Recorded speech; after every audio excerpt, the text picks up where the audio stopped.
Welcome to TechBuzz.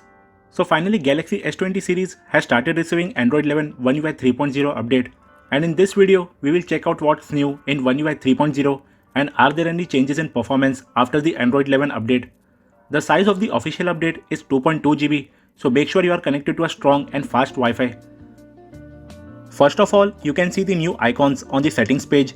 They look much more colorful now, giving a fresh look, and the Samsung account is shown at the top center and it's much bigger now. There's no difference in stock apps icons.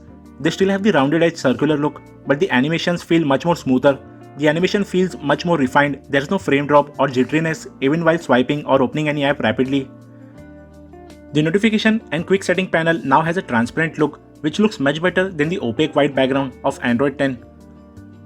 Now you have the double tap to lock option as well, which can be turned on from settings. The always on display on the lock screen has been revised as well, and by double clicking on the clock and then swiping up and down, you can add and access widgets like music, calendar, weather and others, so it's easier to find and control your routines. The screen unlock animation is also different. The icons on the lock screen too have transparent background, and some new image categories have also been added for dynamic wallpapers, which can be accessed by swiping left on the lock screen. You can add background to your call screen to have the picture on the whole display, which looks much better. And the UI after calling has been improved as well.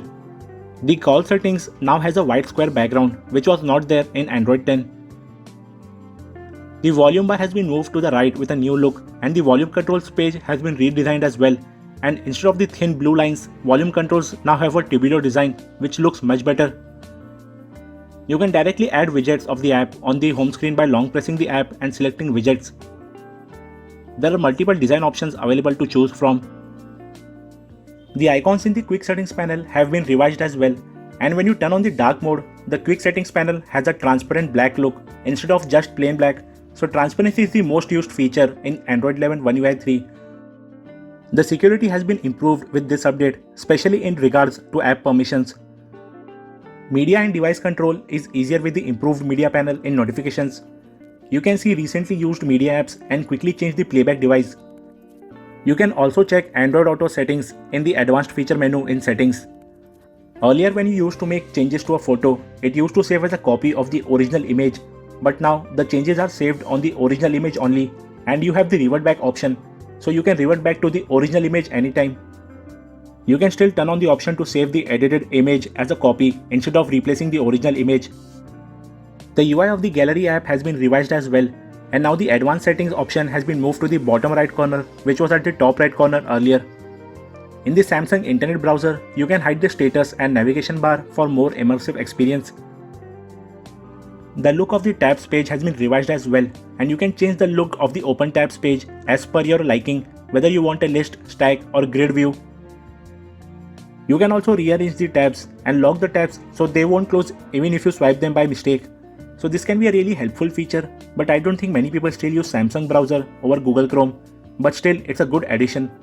With the improvements in the algorithms of Android 11 and One UI 3, the performance has improved slightly, and as you can see, S20 Plus Exynos variant scored almost 520k, whereas it had scored 510k in my previous test, so you can expect marginal improvement in game loading time and gameplay. And if you are confused whether Galaxy S20 Plus is still worth in 2021, then you can watch the video by clicking on the card on the top right corner to make the right decision. Earlier we had Recycle Bin for Gallery and My Files app, but Recycle Bin has now been added to Contacts and Message app as well. So if you delete a contact or message by mistake, you can restore them anytime from the Recycle Bin, and the deleted contacts and messages are stored in the Recycle Bin for 30 days. The keyboard has been improved slightly and the spacebar is slightly bigger now. Also, the number of input languages has been increased to 370. You also get emoji and sticker suggestion when you enter a text-based emoticon. Sadly, the Wi-Fi Direct option has been removed from the sharing options, and now you can use Nearby Share for sharing large files to other devices. But you can still receive files using Wi-Fi Direct. The look of the alarm display has been changed, and you can also hear the timing when the alarm rings. There's no difference in the user interface of the camera app. It's exactly the same, but due to improved algorithms, the camera output has been improved slightly, along with the focus speed and accuracy. It's much better compared to Android 10 and it was really needed. So these were all the major changes in Android 11 One UI 3.0 update. I have used it for 2 days and have not experienced any bugs till now. I think the performance is slightly improved, the UI feels much smoother. I didn't experience any battery drain or reduced battery backup issue with this update. If you find any other new feature or new bugs in this update, comment below so I can look into it. If you found this video helpful, please like and share the video. Don't forget to click the subscribe button and press the bell icon to get updates on our new video uploads. Also follow me on Instagram on techbuzz.insta page and techbuzz Facebook page. We will be back with another video soon. Till then, stay tuned.